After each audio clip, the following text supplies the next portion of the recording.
L'chaim, Neshama Shabbat Aliyah, Louis Nishmas Mori Barabi, Rav Moshe ben Rav Yitzchak Meir, L'chaim.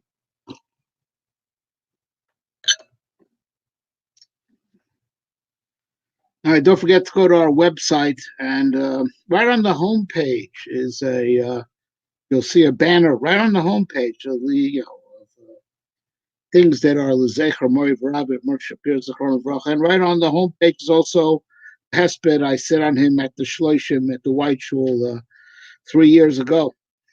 3 years ago, minus 30 days, was by the Shloshim. And for everyone's information, the picture that that goes together with this presentation, the banner for this presentation, is a picture of Rebbe Moshe, as reading the Ksuva at my wedding. I'm sure most people recognize standing beside him is Rav Yaakov Land, my other spiritual father, Shiv Ner Yisrael, who was the Masada Kiddushin, who was the All-Stars, Yaakov Land, the Masada Kiddushin, and Rav Moshe with Kriyas HaKsuva. Me, Tenlon tomorrow, so great memories. Anyways, the best way to, and it's also what he would want, is to get into this through Divrei Torah. The two things to point out in this week's parsha, and as far as I can tell, so far it's always been that his Yahrtzeit, which is Asor B'Teves, always comes out the week of Parshas Vayechi, which is really where Golus Mitzrayim starts from. Right, the Rashi. Right there at the beginning of this week's parsha says, "No parsha stuma." Right, this is called a closed parsha. Generally there's a 9-letter break between where one parsha ends and another parsha begins. Over here, it's like you can't tell in a Torah scroll where Parshas Vayigash ends and Vayechi starts. Like it all reads straight. Why is it satum? It's called blocked. If you understand why blocked. And so Rashi says two pshatim. Right, one pshat is that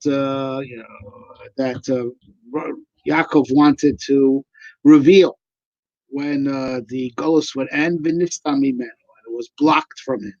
So the block refers, blocking, being able to show, how Golus is temporary. It's got a time limit to it.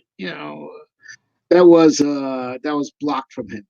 Another shot that, and we spoke about this at greater length 2 years ago, and so for those who will either have remembered from then or will either check it out this year because it's on the website. All you have to do is go to evanshasir.com. Right there on the homepage is a banner for the page Lili Nishmas Mori Varabi. All right, so Rashi's second shot, which, like I said, we spoke about at great length 2 years ago, it's on the website, is that Niswe Nam V'Libam Shel Yisrael Mitzar Sashiba Chitchil L'Shabdam, the eyes and the hearts of the Jewish people got sealed off because the Shibud started then, and we explained, that's obviously, we know from next week's parasha. Right, that they didn't start, working in pyramids until after all the Shvatim died.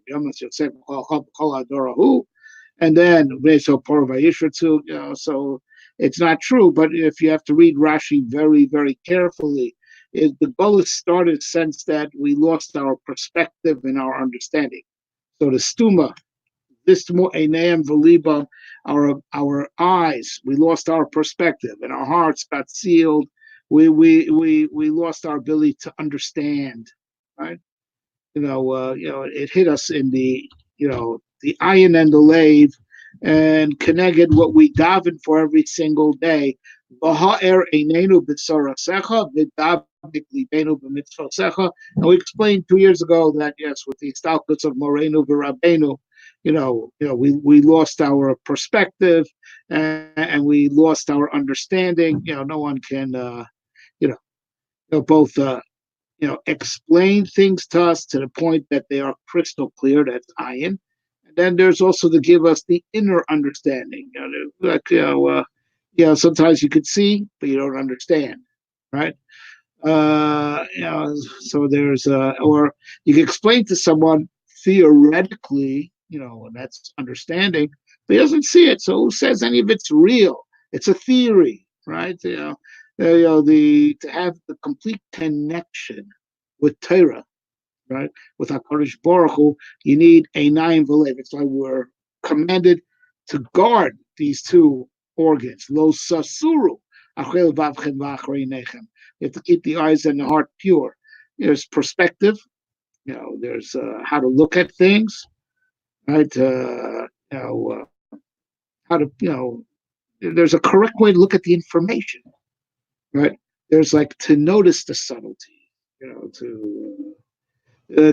notice the subtle hints, right? That's all in the eyes. Pick up the clues, and then there's how to understand it. And it could go in either order. Sometimes you pick up clues, you think about it. What does this mean? I caught this deal. I caught this interesting continuity, interesting pattern, and then you think about it, you decode it. Sometimes it's like it can be explained well, and then you go back and you see it differently. It goes either way. And that's what we need a Rebbe for. That's what our Rebbe did for us. He was Mekayim for us. Gal Einai. He opened up our eyes to see the wonders of Torah. We saw it. But there's to see and there's to understand. You can see wondrous things, but it's more than you can understand. So it never sits well in the heart. It's not Vashevosavecha. And there's then Einai v'libi sham kol hayamin. Right? And then there's like Vashevosa elevavecha. Well in the heart. Right? It's well understood. And when and that adds to it that when it's also to be internalized. Right, and with that, I gave a very short synopsis of what we said 2 years ago, and of course, I connected it to much more detail. But for tonight, I want to take it from a different angle, and also add some words that I'm actually going to say elsewhere after this presentation. I'll give you a sneak preview to that also, because that presentation will not be recorded. Right, regarding Rashi's first shot. In case Yaakov Land he wanted to reveal to us when it would all end, and that was blocked. Right? That was blocked up. Right? So why blocked? I can stand. The term blockage could apply better to Rashi's other shot. Right? So you put a block in front of the eyes, you can't see. You put a block in front of the heart that it doesn't penetrate the heart. You can't internalize it, you can't process it. Over there, understand, block, works better. It's more understood. Block the vision, block the understanding. Right? Why is the term block apply to the Gauss of Kates, that they want. If you say that prophecy of when the ghost would end, it left him. It was hidden from him, right? Why blocked? Why blocked? Right? What's the message in that? Right? So to understand, it's talk about something else that I don't think I said in connection to the Patira of my Rebbe at all in any way, but I do know that I spoke about it both in audios and it's in a parsha sheet from I think 2 years ago. It's also on the website. Look up Vayechi. But tonight we're going to say a different angle on it. But I know I addressed the topic once that. When it comes to the Patira of Yaakov, it says Vayigva Vayasef, Vayasef Amav, just You know, he joined his nation. He put his legs on the bed and he joined his nation. It doesn't actually say died, mace. Right? But it's understood, he gathered his legs onto the bed, he joined his nation. So Rashi, jumps on, Rashi saw an opportunity to say a pshat, right? That, Itaka doesn't say mace, and this refers to the famous Gemara. In Tainus, Rashi sees in the pasuk an allusion to the Gemara. Even though the Gemara does not make this point, but he wants to shell it too, as we say. He wants to bring it over. And he says, it's referring to the Gemara in Tainus stuff. Hey, Yaakov didn't actually die, and the Gemara learns the drasha. Alter Yaakov, right? Don't worry, Yaakov.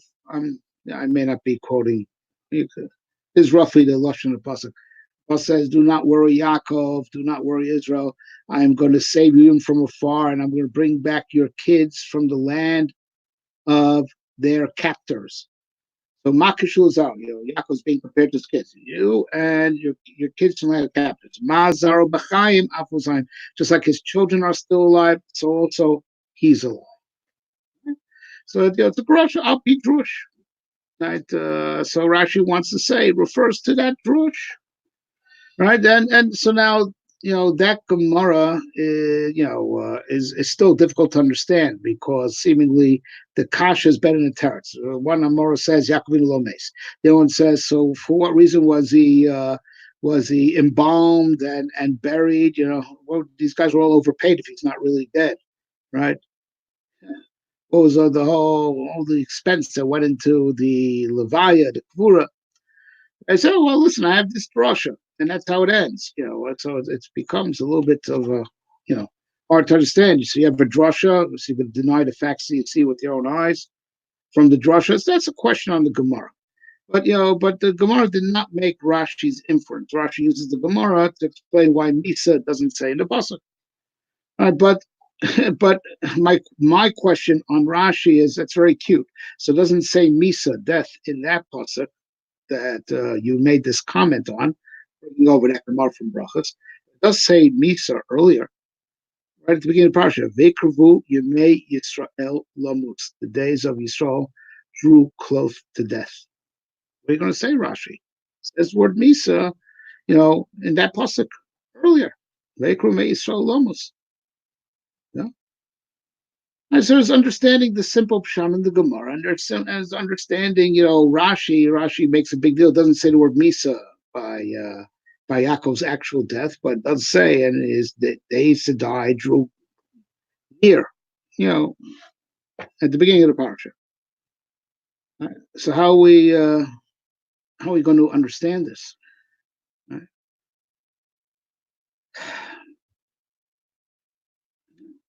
So obviously there's what we're being taught over here is that reality is a lot more complex than you think. Right? Reality is multi-layered. Right? There could be a dimension where things look bleak, things look hopeless, things look lost. The higher dimension where everything is, still fully functional.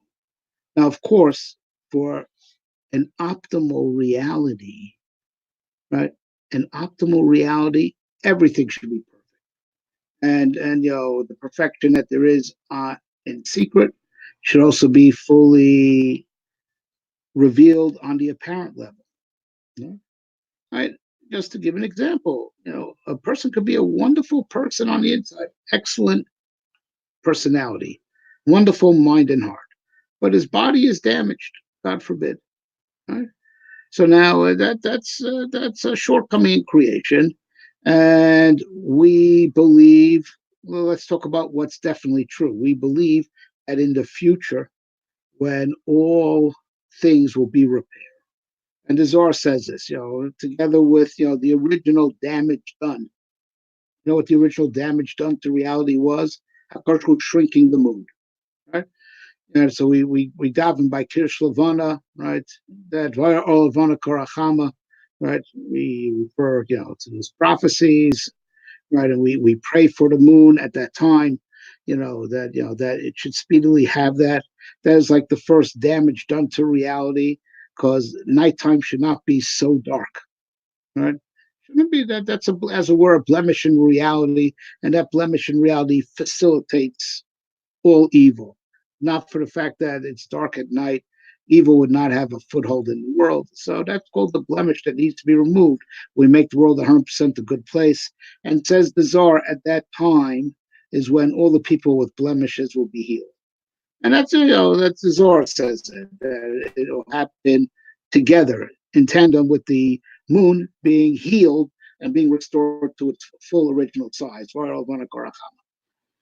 So at that time, all the ballet movement will be healed. Right?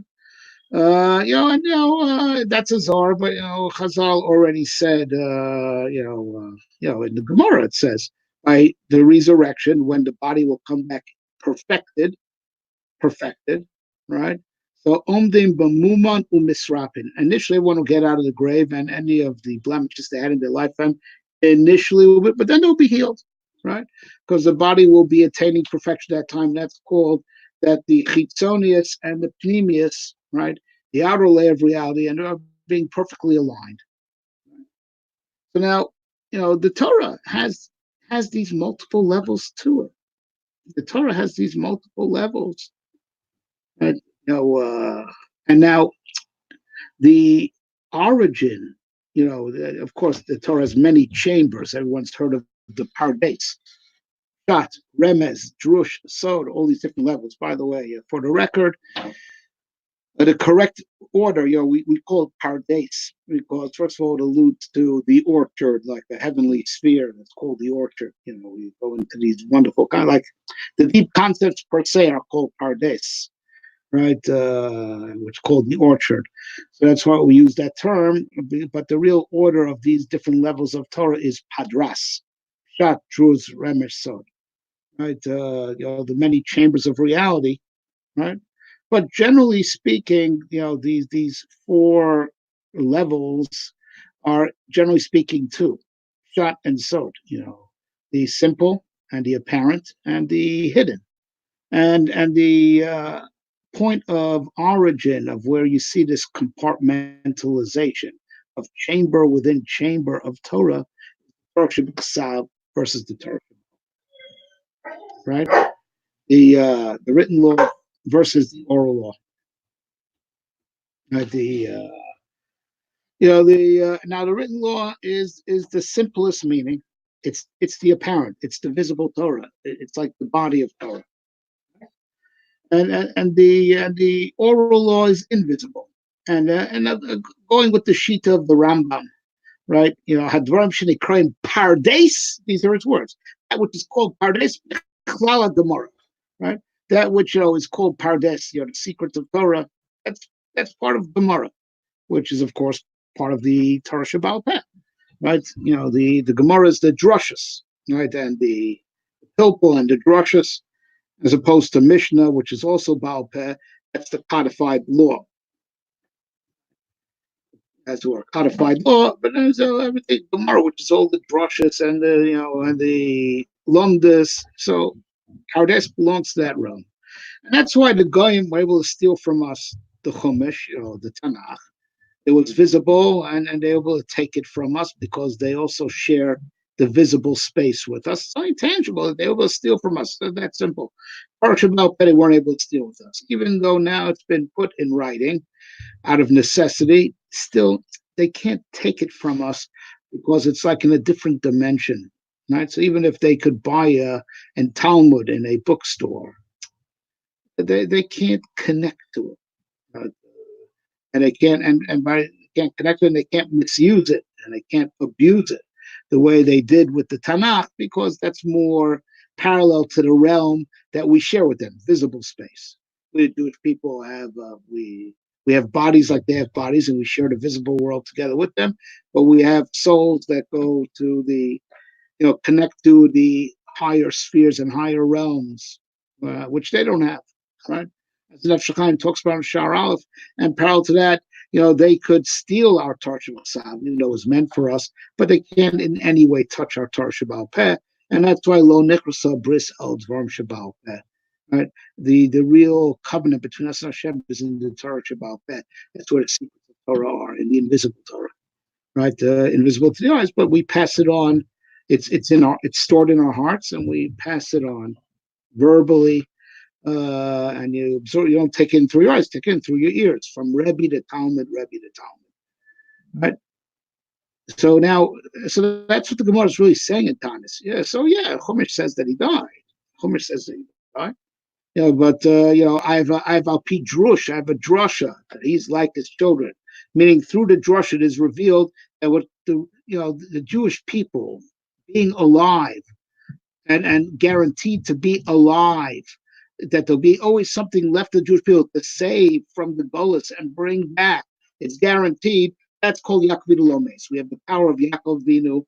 That's called Yaakov who never died. It's what keeps Knesset Yisrael alive.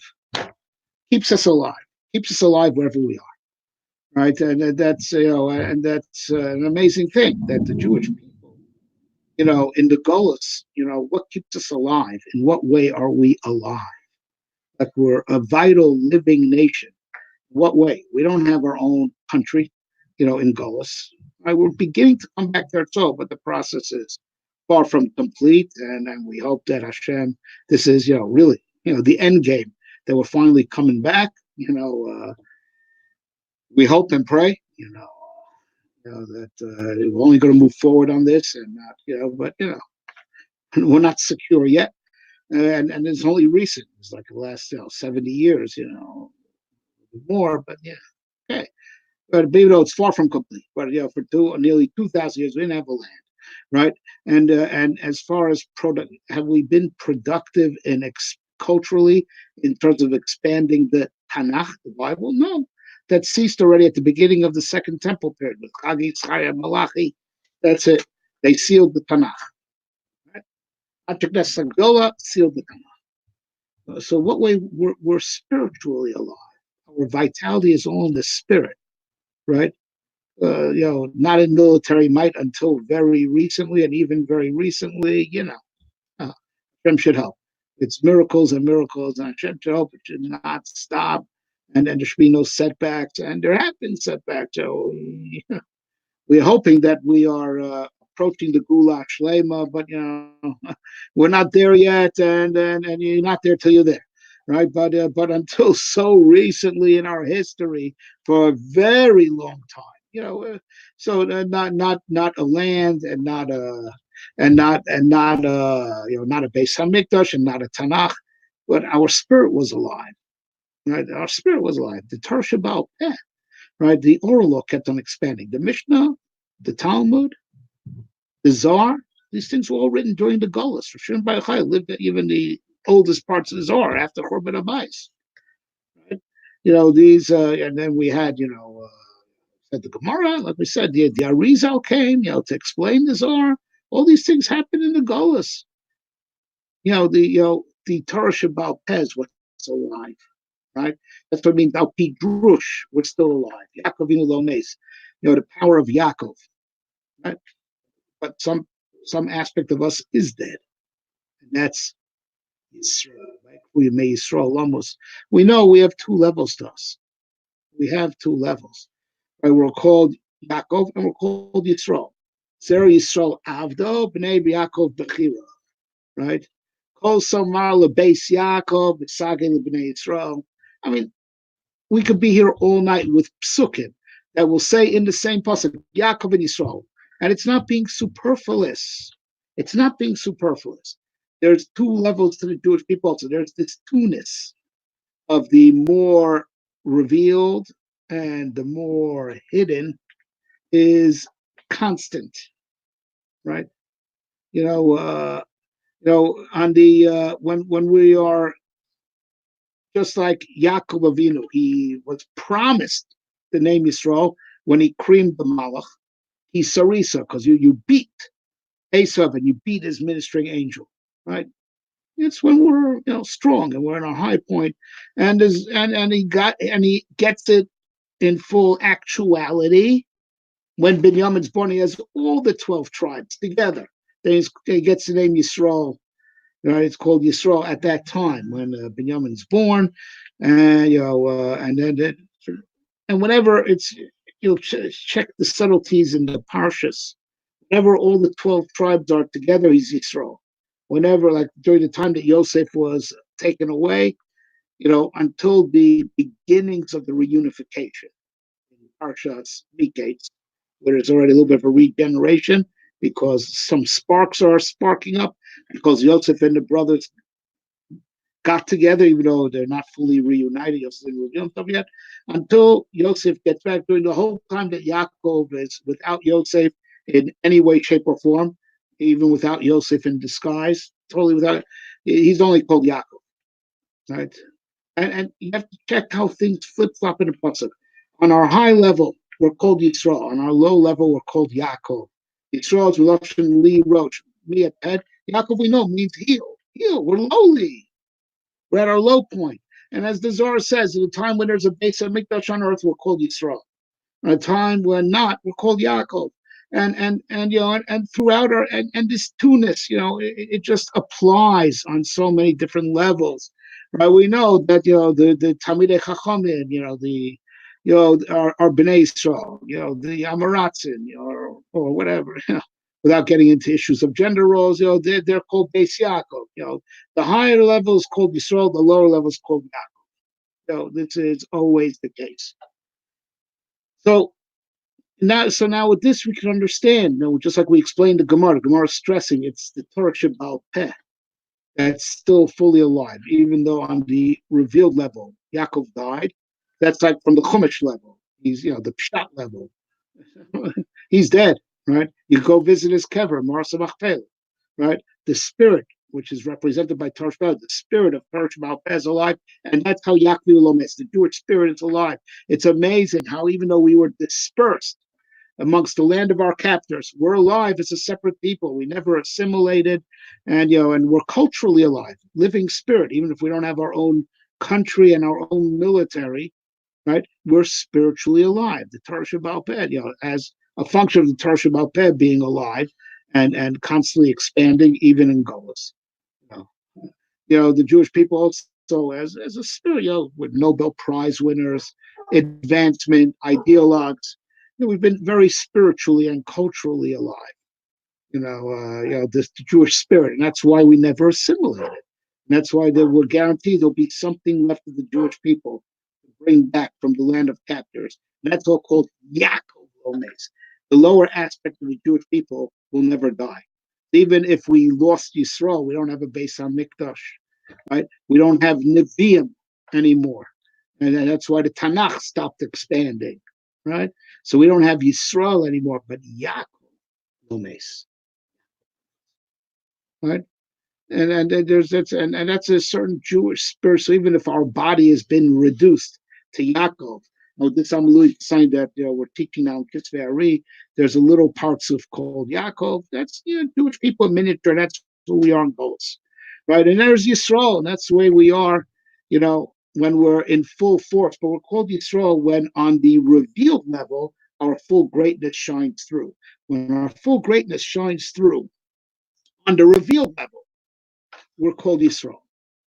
Right now, when our greatness is, Yisrael's Kor of Lamus, right, near death, right? So we're only called Yaakov. But this Yaakov is like indestructible, right? This Yaakov is like indestructible, right? As lowly as it is. But, so now I want to explain something. It says only Vayikruvu Yemei Solomos. Further, even not only have we've already answered my question on Rashi. Yisrael was Lomos and Yaakov Lomes, right? Our lowly state in Golos is indestructible. It can take away our glory temporarily, and that's we're going to get back to the second why it's only temporary, right? They take away our glory temporarily, right? But our little state called Yaakov is indestructible. Can't kill the heat. Right? That's Yaakov Lomes. There's always going to be something about the Jewish people that if we're not alive nationally, we are alive culturally, spiritually, we still have the Torah Shabbat Peh. That Al Pi Torah Shabbat Peh, we see Yaakov Lomes, right? And that's so the Misa goes on Yisrael. But even there's a further inference to make. Right? It came close to death. Right? It doesn't even say Yisrael died. It says close to death. Close to death. Right? And with this we bring the famous drasha on Megillas Eicha, right? Ha'ir Rabbasiyam Haisa Kalmana. This city, talking about the Churban, which we're talking about. They took away Yisrael from us.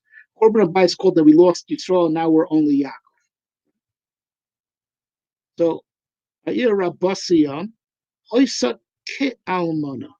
The nation that used to be the city used to be so populated, Yerushalayim, is now like a widow. So Rashi, I believe, brings the Chazal that way, like a widow, either a widow or not a widow, right? Which is it? It's not almana mamish, kabbalah shenalach lemedina sayam, right? Not literally like a widow, but like a widow, like a woman that might refer to herself, I'm like a widow when her husband goes on a long, long journey. Amazing. Only close to death. That's there's no doubt in my mind. The Chumash over here is alluding to the same message that Yirmiyahu Navi is alluding to in Megillas Eicha. By Yikravu Yimei Solom was close to death, but not death mom. Right? Our high level, right? It's out there. It's not like the husband is not dead, he's just distant. Like a woman whose husband went on a far, far, long, long journey, far away for a long time. I'm like a widow. She would complain in that, not literally widow, like a widow. So, which means that Yisrael is laying dormant. There is, it's not a total detachment. Right? There's something about Yisrael that's still out there. Right? That Yaakov could get something from Yisrael, get something despite, right? It's out there. Right? So now, Bikesh Yaakov Legalos now we understand. Right? Now, theoretically, think this through.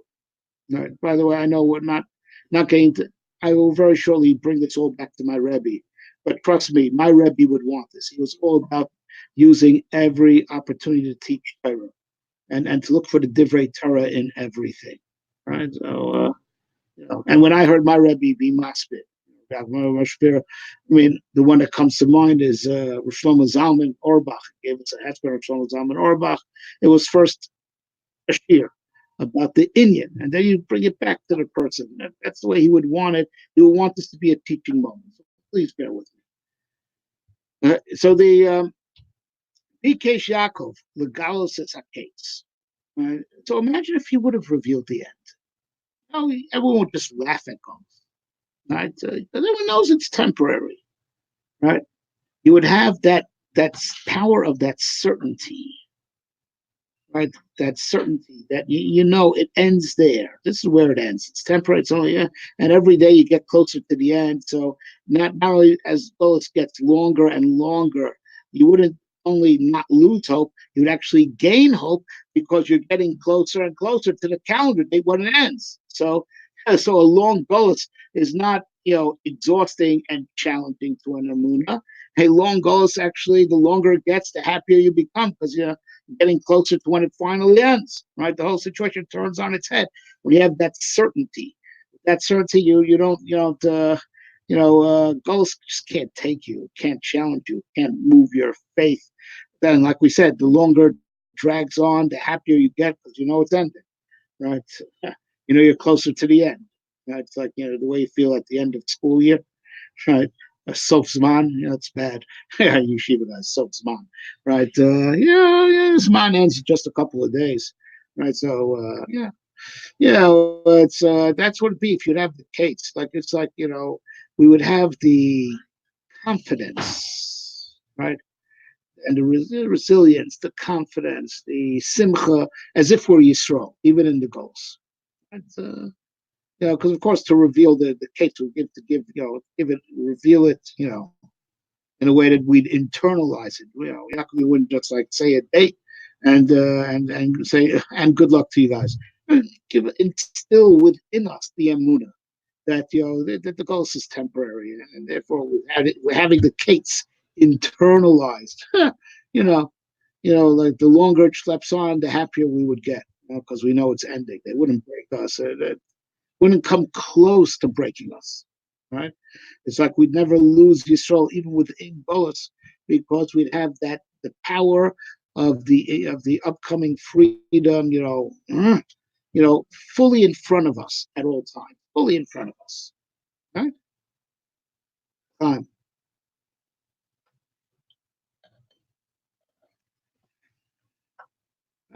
That will be legalos. It will be revealed. It will be begoli. It will be on the overt level. It will be in Yaakov Land with that type of clarity and certainty revealed within visible space, where we wouldn't be so, the Yaakov Land would not be so small. So Benistam was blocked. It wasn't taken away. It was blocked. Nistam. That means it's there. That power is there. Right? It's being mashpia to us. Right? Just we don't get it fully consciously. It's like behind a wall, right? But it's there, right? It exists. It's possible to tap into, and we believe that's part of why we've never given up the faith, and part of why Yaakov Avinu lo meis, part of function of it is that the Yisrael part that we've been stripped of, that is mace, right? The Yisrael part that is mace, is still, but it's only almana. It's being mashpia to us. There's a pasuk that alludes to this in Shir Hashirim. Right, Domet right. So that pasuk is referring to the gula. My beloved is coming to me like jumping like a gazelle, like a deer. Right, the pasuk for us. He's jumping, he's leaping. It's talking about the geula, hearing the geula come. That's what Rashi says right there. Right, the geula is coming. Right, so then Yoram says, "Hine ze omed achar kosleinu majgiach min acharokim." He is standing behind the wall, peeking through the cracks. So Rashi explains, roughly that we had given up hope, right?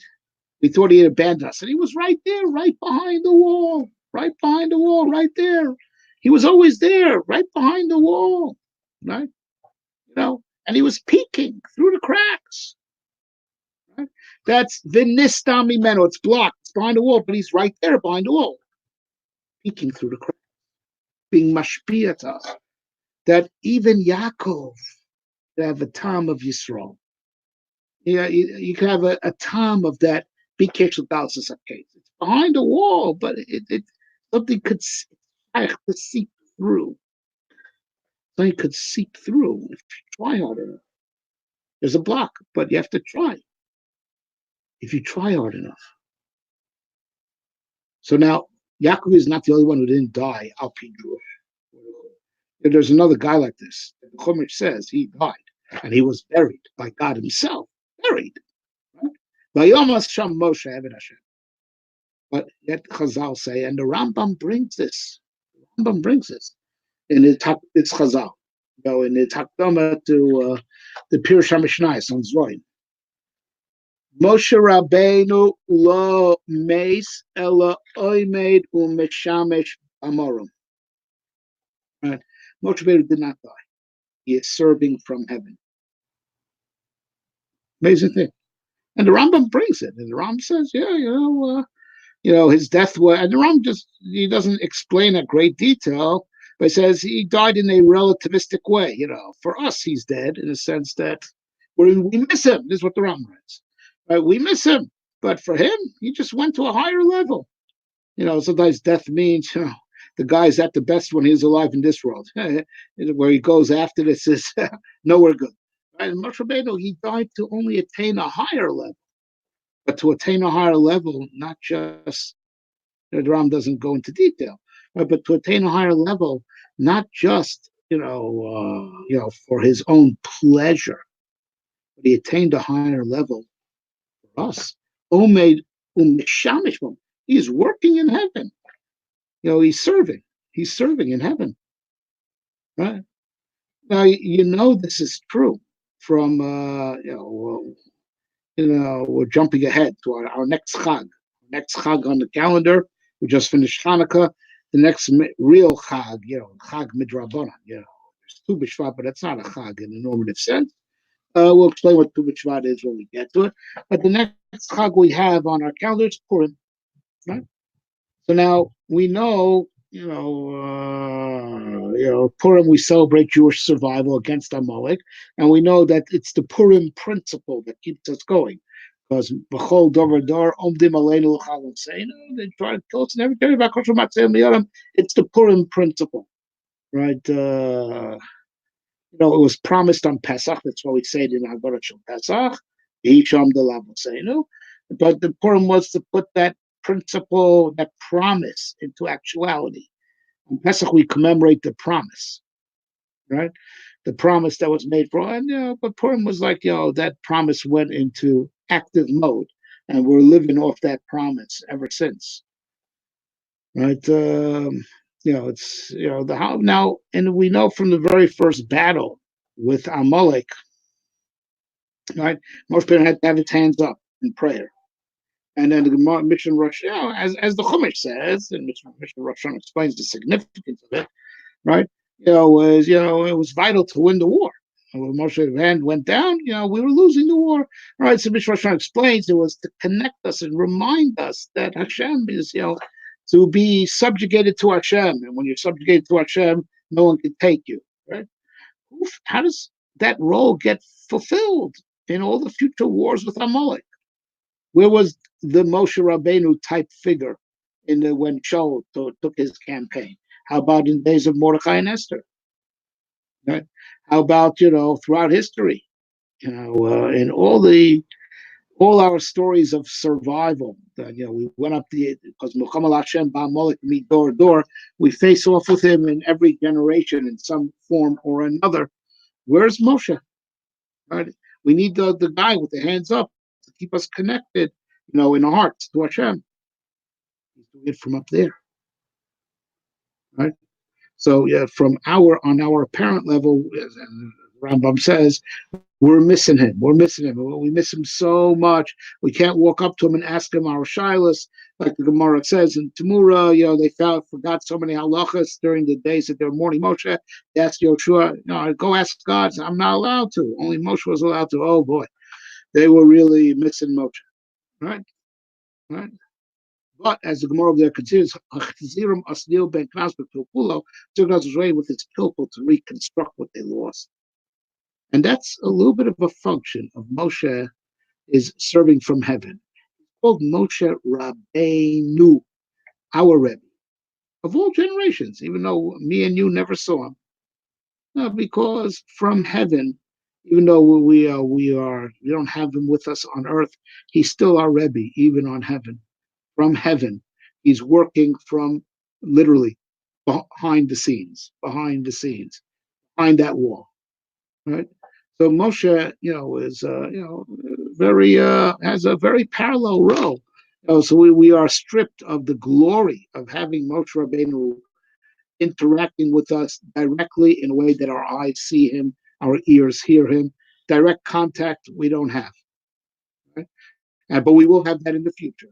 Right? It's a medrash in Parshas Ha'azinu that Hashem swore to Moshe, in the future, Moshe Rabbeinu will lead us again. How it's going to fit with Mashiach, we'll work it out. It's not a question of what it's being manic. Maybe he won't have a din melech, but it'll be the Navi, and he'll be able to teach us Torah like he used to. directly from the mouth of God, wherever it is, not so hard to work out. Right? So, but it'll be managos in the future, right? Right, that's a medrash in Parshas Ha'azinu, right? So that when we get restored to our full glory, right, we'll have Moshe with us also in on the revealed level. But right now, Moshe is with us behind the scenes, with us in all our, performing the same role he performed for us when he was alive. And with this, we're getting to my Rebbe, now from this point onwards, it's all Moshe Rabbeinu, Rav Moshe Shapira. Moshe Shapira Yahrtzeit of Bracha. And all this was necessary to explain, what I want to share with you all.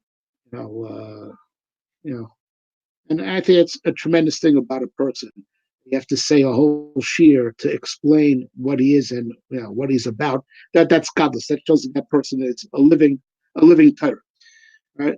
So, as Moshe Shapira told us in shiur, referring to the pasuk, and then I only realized recently the Arizal that my Rebbe must have had in mind when he gave us this shiur, right? Torah tiva lanu Moshe, Morasha Kehilas Yaakov. Now, Moshe Rabbeinu taught us the Torah, commanded us the Torah from the mouth of God as a Morasha inheritance for the assembly of Yaakov, not Yisrael, Kehilas Yaakov. Right? So my Rebbe gave us a whole shiur of which it said that he gave us as to inheritance. Now, what do you think inheritance means? What does inheritance mean? All right, so inheritance means it goes passed on for all generations. And that's obviously the most simple pshat in the pasuk, that the Torah to be passed on from generation to generation. And inheritance goes from generation to generation. They said, but think about this deeper, he told us. What triggers inheritance? What triggers it? Right? Death. Someone's got to die. And then with that, the inheritance gets passed. The passing of the inheritance triggered by death. And said this, Moshe told us in shiur, Moshe Rabbeinu's death, in effect, triggered Morasha Kehilas Yaakov. Right? So long as he was alive, it was all by him. All the Torah was by him. Right? And that's it. And you had a question. He went in, all the Torah was by him. With his death, he's passing his Torah on. And it's all called, as it were, so his death, Moshe Rabbeinu is giving us Torah. In his lifetime, he gave it to us by teaching. And with his death, he's bequeathing to us. And that's the manner of how, we have a connection to Moshe Rabbeinu, through inheritance. He went on to develop this theme that, and at the time, I didn't fully appreciate it because, look, at least it didn't take 40 years. But it took 20, right? When I fully appreciate what he was saying in that shiur, right? That so with his leaving us, he is bequeathing Torah. But as he pointed out, but the bequeathing of Torah, that's for all the Jewish people equally, right? In inheritance, except for the Bechor, and unless there's certain specifications in the will, it all goes to all the Jewish people evenly, right? So it could be an amazing thing, right? That when Moshe Rabbeinu was alive, you went to Moshe, you learned. You didn't go to Moshe, you didn't have Torah, right? But then in his death, he's being mashpia to all the Jewish people, right? And the famous medrash and medrash Rabbah and Vayikra, right? That someone was bothering you, Rabbi Yanai. John says, "Get off me!" What do you bug me? Say, "You take a bach, my Yerusha's by you." So you have Torah and I don't. So you stole my Yerusha. I said, why? Why do you say that? It says, because Morasha Kehilas Yanai lo nema Morasha. Torah is not inheritance for Yanai. Torah is inheritance for all the Kehilas Yaakov. But let's go back to what we were saying before. And this is all black and I found it subsequently all black and white in the Arizal. Yaakov is what we're called when we're small. Moshe Rabbeinu, when he taught us, so everyone knows Yoshua was his ace student, and Aaron heard it from Moshe 4 times, and none of Avihu heard it from Moshe 3 times. And then that's Canaan, which has heard it from Moshe Rabbeinu twice. And the Jewish people only heard it from Moshe Rabbeinu once, right? And then after that, they all had to teach each other. Right? So you had like, concentric circles. Yoshua that was eavesdropping every time Moshe spoke. Lo Yamish Mitochal, right? He was, even if it wasn't, the shir wasn't directed to him, he was there. He was never left at that. Right, so he eavesdropped on the sessions that were for him and the sessions that weren't for him. Okay, all right, so Yoshua ace Talmud, our own second best. He used it for Moshe directly. None of you and Elazar Samar third best, right? And just Canaan, fourth best, and the Kleisel fifth best, because we only hear it from Moshe Rabbeinu once, and if we wanted any review, we had to hear it from the others, right? But with Moshe Rabbeinu's, his stalkers, Torah belongs to everyone equally, right? But even us small people, Yerusha, like a person who's not aristocratic at all, and never made a dime, and doesn't understand the value of money, right? But if his next of kin was rich and drops dead, he gets it, be Yerusha. Even though he's so unworthy and so detached, it still belongs to him through Yerusha principle.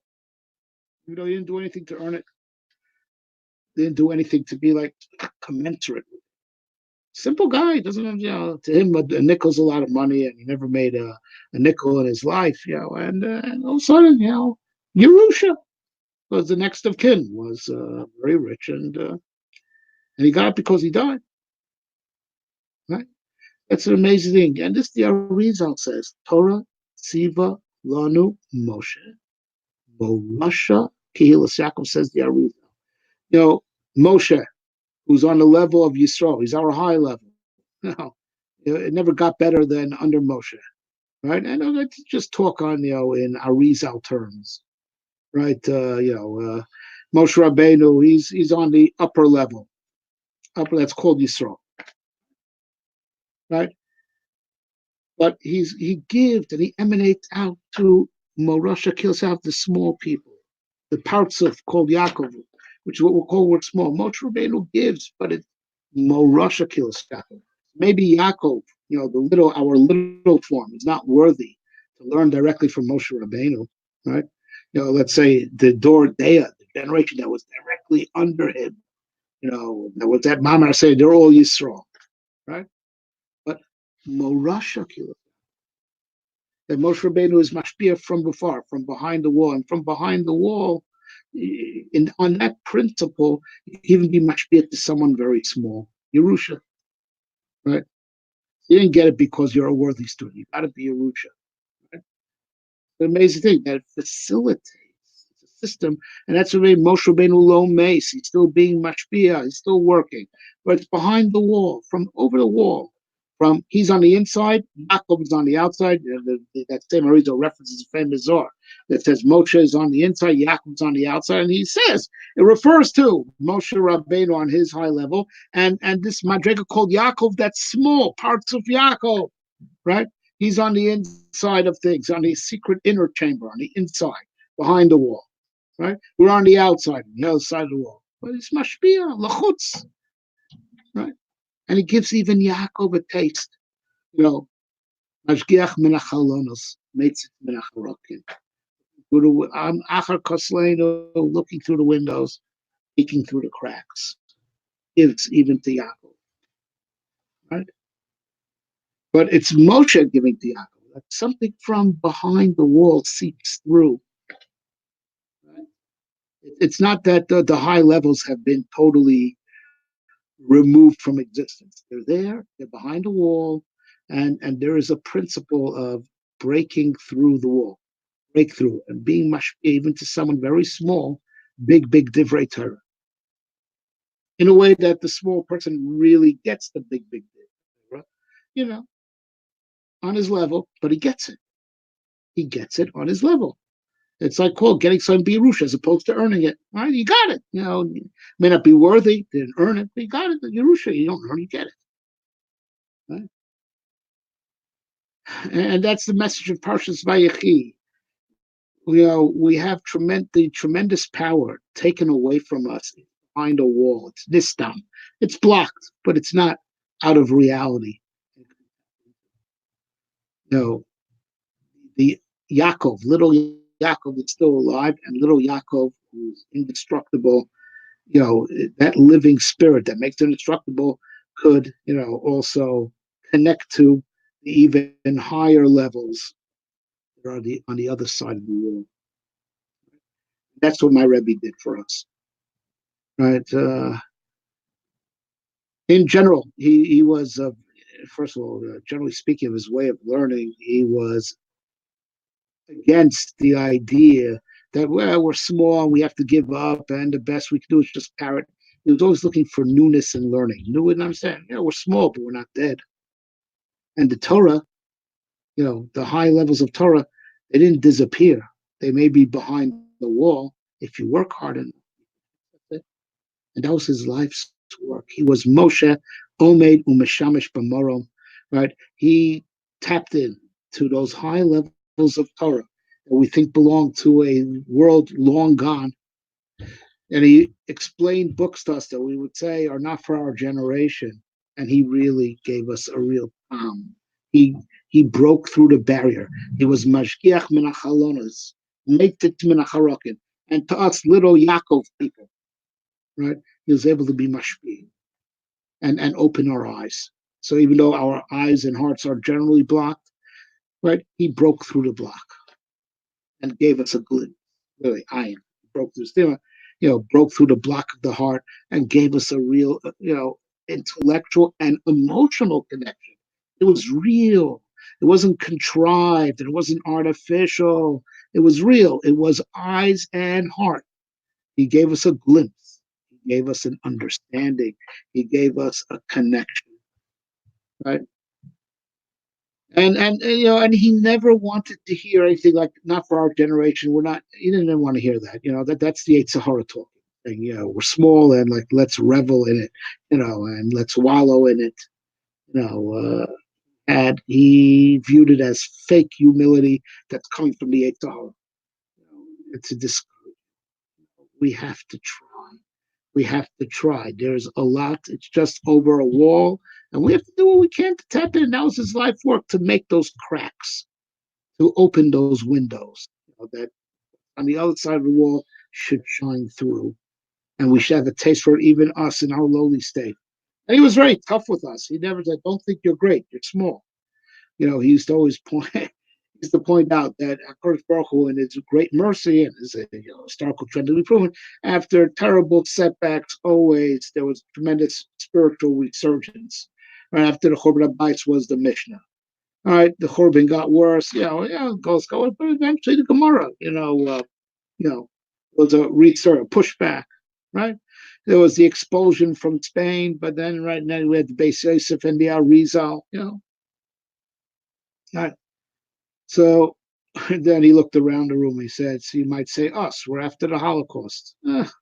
We're still a part of the Holocaust. We're not post. We haven't reached the godless of post-Holocaust. So believe me, he had no delusions of grandeur. Matter of fact, he had delusions of smallness.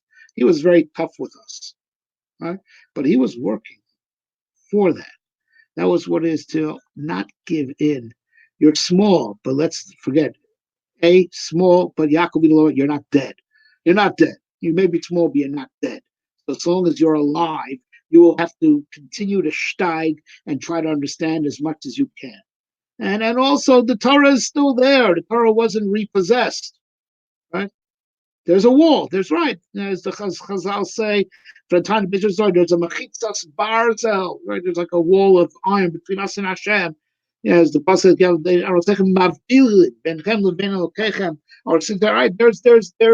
there's a wall. Okay, there's a wall. But the wall means it's on the other side of the wall. Things could seep through. You could open a window. You could get something through a crack. And something real, not something contrived. People sometimes, they say a quote from the Arizal and then they connect it to something else, and they watering down doesn't fully destroy. The quote from the Arizal, they reduce it, even though it's not even called reducing, because in my opinion, they lost it after the first two steps of reduction and explanation, to the point where it's like something for you to read in a word of chizuk you could get from AA, Alcoholics Anonymous Handbook.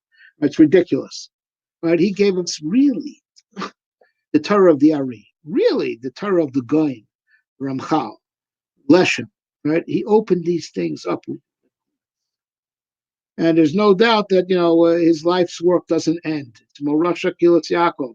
And he would expect us to say, what, I'm not here to teach you anymore? Don't use that as an excuse. Matter of fact, he told me that once, long before he was Nifter. When I first met him, he said, Aseh HaRav, you know what that means? It means Aseh L'cha, make yourself your own Rebbe. If you don't have a Rebbe to teach you, you have to make yourself your own Rebbe. No, don't show yourself any mercy. I've got no one to teach me. Yourself, teach yourself, right? Because the Torah is out there. Moshe Rabbeinu is, he's not here, but he's from heaven, behind the scenes, being mashpia. Advantage. And I know my Rebbe would tell me now, right? You can't interact with me in the flesh, right? But my Torah won't be Yerusha. If you would work hard enough, you'll be able to access it. Get something from behind the walls. Get something. That's the message I want to say. We can't give in to our smallness. Yes, we're small, but small is not dead. And so long as we're alive, we have a responsibility to be as big as we can be. And not to give up and say, and not to be lazy. If you're lazy, that's big giving up. If you're going to read these cheap translations and these yo-yo books, and that's where you're going to get your Torah from, that's where you get your Hashkafa from. All right, it's not called that you're too small. It's called that you've committed spiritual suicide, because Yaakovinu Lomes, we're still spiritually alive, spiritually and culturally alive, and we have to take that living spark and fan it up into a flame to try to use that living spark to draw more from what's behind the barrier. I've said my message for tonight. That was his role, and that's what he did for us, the Talmidim, and that's what we have a responsibility to do for others. And since his Patira, so his Torah is now Morasha Kilsa, past Yerusha. And if anything, even the ones who are not Talmidim, it's out there behind the scenes. We have to work our butts off to get it, right? To try to pull something through. That's what I know if he would be here, that would be his message. That was certainly his message to me throughout our acquaintance. He wanted me never to stop, never to give in, never to get lazy, never get soft. And if you don't have someone to teach it to you in the normal way of seeing and hearing, right? So you have to make yourself a Rebbe, and you'll tap into all those generations worth of Torah that's out there. Because when a person dies, he doesn't take his Torah with him to heaven. It's Morasha Kilas Yaakov. The Torah of the Ari, Torah going, it's out there, albeit behind a barrier. It's nistam, it's satum, but it's not ne'elam. We have to do our best to get, if we work hard enough, we get something through a window, or at least something through a crack. I'm going to share more memories tomorrow. There are certain things I promised to say what I'm going to say tonight in a different forum, but my heart's not in it because it's on a whole different angle. But subscribe to the channel, and you'll get notifications of what I'm giving tomorrow. But I can't give you notifications if you're not subscribed. Subscribe to the channel, you'll get notifications. And because tomorrow I'm going to say stories. Tonight I had to say what he would want me to say. I said tonight what he would want me to say. And I honored his wishes. That's what he would want me to say. He would want me to push people to attain greatness. Yaakov should want to grow and morph into Israel. Yaakov should want to try to get from the maximum of what's behind the wall, not the little stuff that drips through. Yaakov should want to put his face up against the wall and try to peer into whatever he can see. Right? That's what he would want me to say. He wanted, at the risk of saying, to make Klal Yisrael great again. That Yaakov should become Yisrael. And he felt his job is to be Mashpia. The Torah, Tiva Lanu Moshe, Rav Moshe Shapira, Morasha Kilas Yaakov, that even us, the small people of Yaakov, to give us something, if it's not called that we rightfully earned it, but give us in a manner of Yerusha, that just, works, overcomes the worthiness barrier. Overcomes, called the worthiness barrier, that's the wall. It overcomes the worthiness barrier. And he really opened windows for us. He opened up our eyes, he opened up our hearts in a very real way. In a way that's tangible, not contrived, real connection to those divrei Torah. And that's what he would want me to inspire myself and yourselves to do. But subscribe to the channel, and tomorrow I will say stories amongst giving a lot of shurim. Li'nishmas Moy V'Rabi, you gotta subscribe to the channel, and then you'll get notifications and you'll hear about it. So please subscribe to the channel.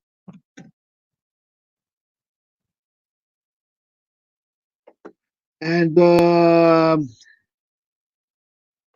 I just want to tell you, go to my website, evanshasiya.com. Right there on the homepage. I can send you a particular link, but why bother? Right there on the homepage is plenty of buttons about Rav Moshe Shapira and a button that leads to the whole memorial page, full of hespedim and full of thoughts and recollections. But tomorrow on this channel, I will be giving more, maybe even tonight still, after I get back from this other place. So subscribe, so you should be on top of the situation and enjoy the website and all the divrei Torah that we said tonight, all the divrei Torah from my website. Everyone's going to learn from my website tomorrow. All the divrei Torah that I'm going to be teaching tomorrow until the fast goes out should all be Li'nishmas Mori V'Rabi, HaRav Moshe ben Rav Yitzchak Meir.